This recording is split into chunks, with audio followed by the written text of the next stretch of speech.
بسم اللہ الرحمن الرحیم ایاک نعبد و ایاک نستعین۔ میرے پاکستانیوں، آج میں صرف آپ سے بات کرنا چاہتا ہوں کشمیر کے اوپر۔ کشمیر کا سچویشن کیا ہے، اب تک ہم نے کیا کیا اور آگے ہم کیا کرنے جا رہے ہیں۔ یہ ضروری اس لیے ہے کہ یہ ایک اللہ کی طرف سے ہم ایک اس موڑ پہ کھڑے ہو گئے ہیں جو پاکستان کی یہ جو کشمیر پالیسی ہے اس کا ایک فیصلہ کن وقت آ گیا۔ تو اس لیے ضروری ہے کہ میں آپ ساری قوم کو اعتماد دوں اور آپ کو ایگزیکٹ سچویشن کا بتاؤں کہ ہماری قوم کیا کرے گا۔ پہلے تو یہ آج ہم اس جگہ پہ کیوں کھڑے ہیں؟ جب میری حکومت آئی تو ہماری پہلی کوشش یہ تھی کہ ہم اس ملک میں امن پیدا کریں تاکہ ہم لوگوں کے لیے نوکریاں، تجارت بڑھائیں، روزگار کے مسئلے ہیں، بلکہ ہمارے مسئلے وہی ہیں جو کہ ہندوستان کے بھی ہیں۔ وہاں بھی بے روزگاری ہے، وہاں بھی مہنگائی ہے، وہاں بھی کلائمیٹ چینج یعنی جو موسم کی جو گرم ہو رہا ہے دنیا میں موسم، کلائمیٹ چینج، اس کی وجہ سے ادھر بھی گلیشیئر پگھلتے جا رہے ہیں اور آگے ان کو بھی مسئلے آنے ہیں، ہمیں بھی وہ آنے ہیں۔ تو ہماری کوشش یہ تھی کہ سب سے دوستی کریں۔ تو افغانستان میں بھی ہم نے شروع کر دیا پروسیس اور پوری کوشش کی کہ پرامن یہ پولیٹیکل سیٹلمنٹ ہو جائے، یہ جو ملٹری سولوشن سے ہٹ کے ایک پولیٹیکل سیٹلمنٹ جائے، اور اللہ کا شکر ہے کہ وہاں کافی تیزی سے آگے بڑھ رہے ہیں امن کی طرف۔ ہندوستان سے ہم نے آتے ساتھ ہی بات کی اور آپ سب کے سامنے میں نے کہا کہ دیکھیں آپ ایک قدم لیں گے، ہم 2 قدم آپ کی طرف آئیں گے، اور جو ہمارا ایک ہی مسئلہ ہے وہ کشمیر کا، وہ ہم ڈائیلاگ کے ذریعے حل کر لیں گے۔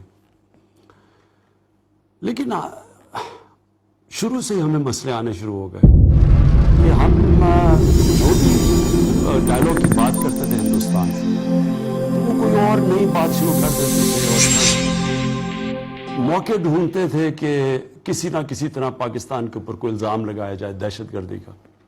ہم نے سمجھا الیکشن آ رہی ہے اور الیکشن بی جے پی کی اینٹی مسلم، اینٹی پاکستان ان کی کیمپین الیکشن کی چل رہی تھی، تو ہم پھر پیچھے ہٹ گئے۔ اس کے بعد پلوامہ ہو گیا۔ جب پلوامہ ہوا میں آپ سب کے سامنے تب بھی کئی دفعہ قوم کو آگاہ کیا کہ ہوا کیا وہاں۔ وہ ایک کشمیری نوجوان، یہ ظلم جو ہو رہا ہے کشمیر میں اس کی وجہ سے اس نے اپنے آپ کو ہیومن بام بنا کے اڑا دیا، اور بجائے ہندوستان نے اس کا جائزہ لیتی کہ کیوں ہے، کیوں ایک نوجوان اس انتہا پہ جاتا ہے کہ وہ اپنی زندگی کی پرواہ چھوڑ دیتا ہے اور اپنے آپ کو ایک بم بنا لیتا ہے، انہوں نے سیدھی ہمارے پر انگلی اٹھائی اور موقع ڈھونڈا کہ پھر پاکستان کو جو دنیا کی نظر اٹھ جائے، جو ظلم ہو رہا ہے کشمیر پہ، سارا بوجھ پاکستان پہ ڈالیں۔ پھر انہوں نے یہ کیا اور ہم نے پوری کوشش کی ان کو بتانے کے لیے کہ اگر کوئی آپ کے پاس ثبوت ہے تو ہم ایکشن لینے کے لیے تیار ہیں۔ پھر ہم آرام سے بیٹھ گئے، الیکشن کی انتظار کی۔ ہم نے سوچا جب الیکشن ہو جائے گا اس کے بعد ایک نیا سچویشن آ جائے گا ہندوستان میں اور شاید ان کی گورنمنٹ پھر بات چیت مانے۔ لیکن جب الیکشن ہوا تو ہم نے دیکھا کہ پاکستان کو بینکرپٹ کیا جائے، تو انہوں نے فیٹف کے اندر پاکستان کو بلیک لسٹ کرنے کی کوشش کی۔ ہر ملک کو انہوں نے کوشش کی، لابی کی کہ پاکستان کو بلیک لسٹ کیا جائے۔ تب ہم نے سوچا کہ اب ہمیں کوئی ان سے بات چیت کرنی نہیں چاہیے، کیونکہ ہم نے ریئلائز کیا یہ کوئی اور ایجنڈے پہ ہیں، اور ابھی ہم یہ دیکھ ہی رہے تھے کہ یہ کیا آگے کرتے ہیں۔ اس کے بعد یہ 5 اگست آ گئی اور انہوں نے کشمیر کو انیکس کر لیا، یعنی کشمیر میں اپنی ایکسٹرا فوج بھجوا کے، اور فیصلہ یہ کیا کہ جناب اب کشمیر ہندوستان کا حصہ نہ ہو۔ اس میں یہ انٹرنیشنل جو یونائٹڈ نیشنز کی سیکورٹی کونسل کی اس کے بھی خلاف گئے، اپنے آئین کے بھی خلاف گئے، اپنے سپریم کورٹ اور ہائی کورٹ کے فیصلوں کے بھی خلاف گئے۔ جو ان کے فاؤنڈنگ فادرز تھے جس میں گاندھی اور نہرو تھے، نہرو نے جو وعدے کیے ہوئے تھے پرائم منسٹر نہرو نے کشمیر کے لوگوں سے، ان کے بھی خلاف گئے۔ ہندوستان کی جو سیکولر کانسٹیٹیوشن ہے، جو وہ اب تک کہتے آئے تھے کہ ہم سارے سب کا ہندوستان ہے اور پاکستان بننا غلط تھا کیونکہ ہم یہاں سارے برابر کے شہری ہیں، انہوں نے اس کو بھی، سیکولرزم کو بھی ختم کر دیا، اور انہوں نے جو پیغام دیا 5 اگست کو، انہوں نے یہ کہا کہ جو ہندوستان ہے اور باقی سب سیکنڈ کلاس سٹیزن ہے۔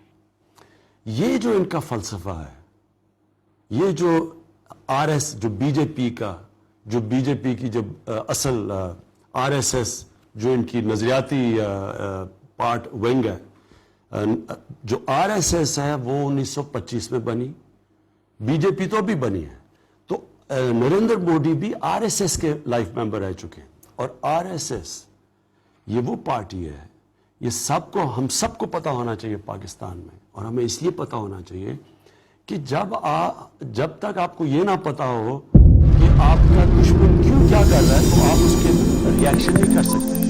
لہٰذا ہمیں سمجھنا چاہیے یہ سارا ہو کیوں رہا ہے، کیوں ہمارے سے بات نہیں کی، کیوں انہوں نے جو ہمارے دونوں کے ایک ہی طرح کے مفادات ہیں، جس طرح میں نے شروع میں بھی بات کی، غربت وغیرہ وغیرہ، کیوں اس کے اوپر بات نہیں کی۔ تو ان کی ایک کنسسٹنٹ پالیسی تھی، اور وہ پالیسی ایک ان کے نظریے کے مطابق ہے۔ نظریہ RSS کا ہے، RSS کا یہ نظریہ تھا کہ جو ہندوستان ہے وہ صرف ہندوؤں کا ہے۔ RSS کا یہ نظریہ تھا کہ اب جو انگریزوں سے آزادی مل رہی ہے، یہ اب وقت آ گیا ہے ہندو راج کا، اور اس نظریے کے اندر ایک نفرت تھی مسلمانوں سے۔ مسلمانوں سے کیوں نفرت تھی؟ کیونکہ یہ RSS یہ سمجھتی تھی کہ ہندو ایک عظیم قوم تھی، اور وہ مسلمانوں نے کئی صدیوں سے جو حکومت کی، ان کی وجہ سے وہ عظیم نہیں بن سکی، اور اب وقت آ گیا مسلمانوں کو سبق سکھانے کا۔ اس لیے وہ ہٹلر کو اور مسولینی کو، جو فیشسٹ تھے دوسری جنگ عظیم سے پہلے، ان کو یہ سمجھتے تھے کہ بڑے عظیم لیڈر، رول ماڈل تھے ان کے۔ اور RSS کے جو شروع میں لوگ تھے، جو ان کے فاؤنڈنگ فادرز تھے، یہ سارے یہ فیشسٹ آئیڈیالوجیز میں مانتے تھے، ریسسٹ آئیڈیالوجیز میں مانتے تھے، اور انہوں نے اسی آئیڈیالوجی نے مہاتما گاندھی کو آزادی کے بعد قتل کیا، اور یہی RSS تھی جس کو 2-3 دفعہ دہشت گرد کر کے ہندوستان کی حکومتوں نے سائڈ لائن کیا، یعنی بین کیا۔ اور یہی آئیڈیالوجی تھی جو قائد اعظم نے دیکھ کے، جو ہندو مسلمان یونٹی کے ایمبیسڈر بنے ہوئے تھے، انہوں نے اسی آئیڈیالوجی کو دیکھ کے انہوں نے پاکستانی موومنٹ میں شرکت کی، اور انہوں نے تب مسلمانوں کو بتاتے رہے کہ یہ آپ انگریز کی غلامی سے ہندوؤں کی غلامی میں جا رہے ہیں، اس لیے آپ کو پاکستان ضرورت ہے۔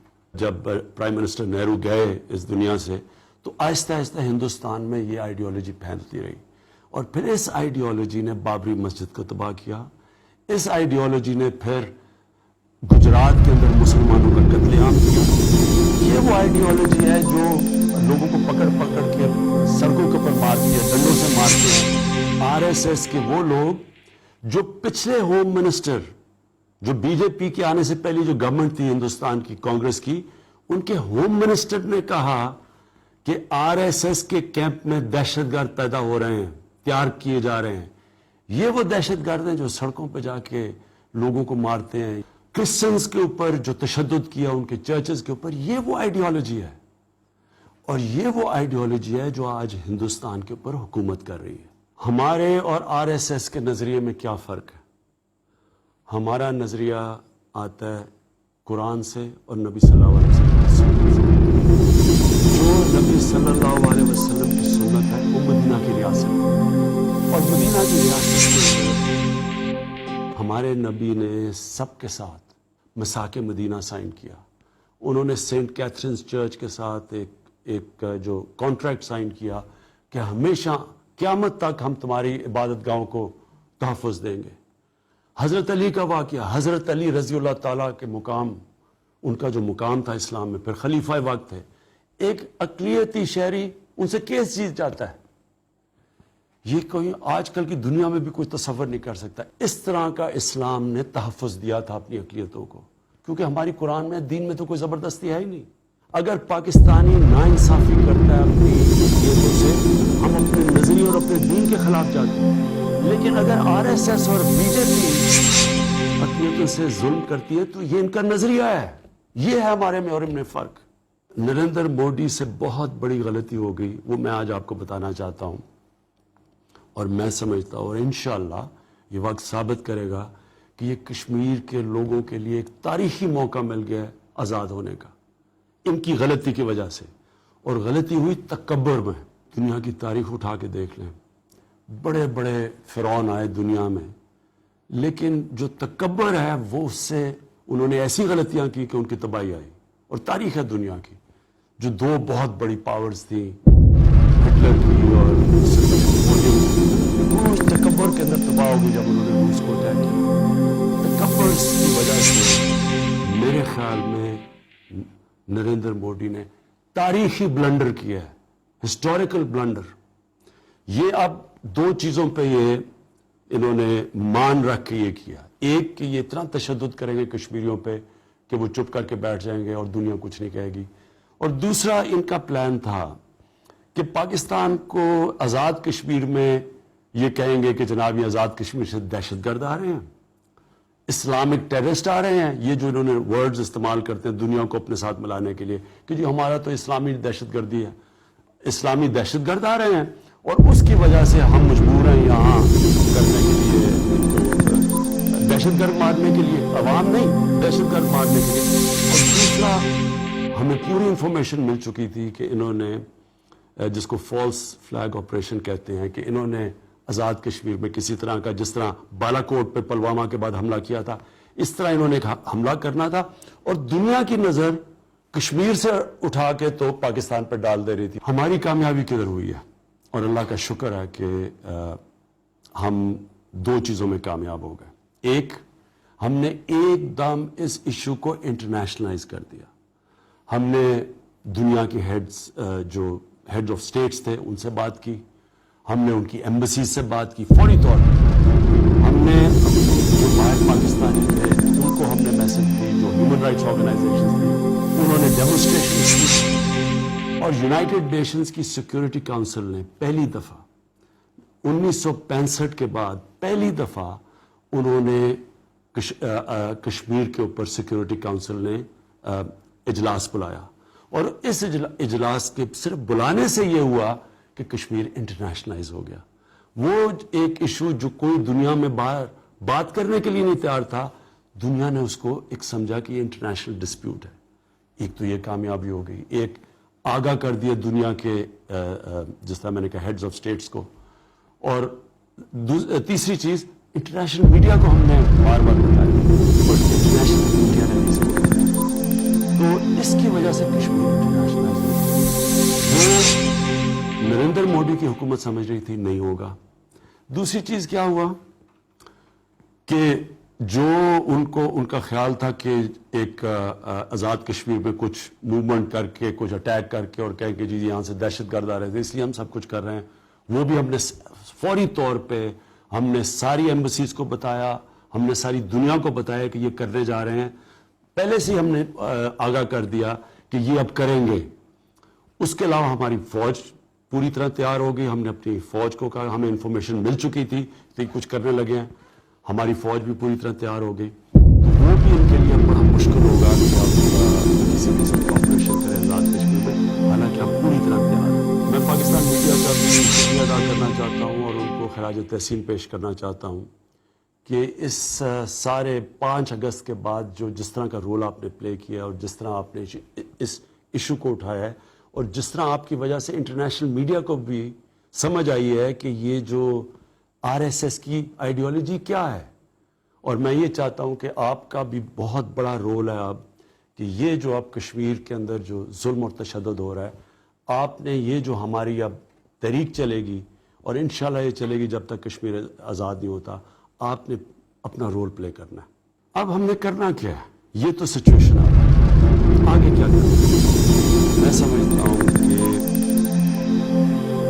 پہلے تو ہم سب فیصلہ کریں کہ اس ایشو کے اوپر اب ساری قوم نے کشمیر کے لوگوں کے ساتھ کھڑا ہونا ہے. وہ بڑے مشکل میں ہیں اور ان کو پتہ ہونا چاہیے کہ ساری قوم ان کے ساتھ کھڑی ہے.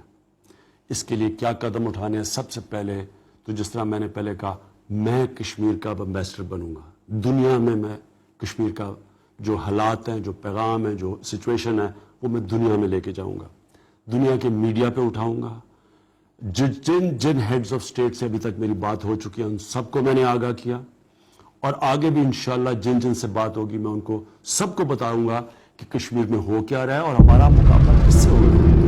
یہ کوئی عام حکومت نہیں ہے، یہ ایک ایسی حکومت ہے جو کہ ایسے خوفناک نظریے پہ، آئیڈیالوجی پہ چل رہی ہے جس نے پہلے دنیا میں بڑی تباہی مچائی ہے. میں انشاءاللہ اپنی جو یونائٹڈ نیشنز کی تقریر ہے 27 تاریخ کو نیو یارک کے اندر، اس میں پوری دنیا کی کمیونٹی کو بتاؤں گا، اس کو پوری طرح اٹھاؤں گا. اس سے پہلے جب نیو یارک میں ہوں گا سارے لیڈر سے ملوں گا، ہم سب کو بتائیں گے. ہم اپنی مسلمان دنیا میں ساری جتنے بھی ابھی بھی میں بتا چکا ہوں ہیڈز آف سٹیٹس کو، جتنے سے بھی بات ہوئی ہے آگے بھی بتاؤں گا. میں تھوڑا سا اپنے اخباروں میں پڑھتا ہوں کہ لوگ مایوس ہو جاتے ہیں، دنیا مسلمان بالکل آپ کو مایوس ہونے کی ضرورت نہیں. اگر کئی مسلمان حکومتیں اس وقت مجبوری کی وجہ سے، تجارت کی وجہ سے اگر ابھی نہیں بھی ہیں، آج اگر نہیں بھی ہیں، آگے ہمارے ساتھ آ جائیں گی. مجھے بڑی اچھی طرح یاد ہے جب بوسنیا کے اندر مسلمانوں کا قتل عام ہوا تو شروع میں کوئی بھی ان کے ساتھ نہیں تھا، ڈرتے تھے بات کرتے ہوئے کہ جی ہمیں کوئی بنیاد پرست نہ کہہ دے، ہمیں انتہا پسند نہ کہہ دے. کوئی مسلمان ان کے ساتھ نہیں تھا. لیکن آہستہ آہستہ جیسی میڈیا نے بوسنیا میں جو قتل عام ہوئی اس کو اٹھاتا گیا تو مجبوری بن گئی حکومتوں کی. اور یہ بھی میں آج آپ کو کہہ رہا ہوں کہ انشاءاللہ میں ذمہ داری لیتا ہوں، میں اس کو اٹھاؤں گا. ہمارے سارے جتنی ایمبیسیز ہیں وہ اس کو اٹھائیں گے. جو انشاءاللہ باہر پاکستانی ہیں، ہمارے جو کشمیری ہیں، جو ہیومن رائٹ آرگنائزیشنز ہیں، وہ سب اٹھائیں گی. ہم سارے لیگل فورمز جو بھی دنیا میں اویلیبل ہیں اس کے اندر اٹھائیں گے. یہ ہر فورم کے اوپر انشاءاللہ ہم لوگوں کو بتائیں گے کہ 80 لاکھ کشمیریوں سے کس طرح کا ظلم ہو رہا ہے. اور جب میں مغربی میڈیا کو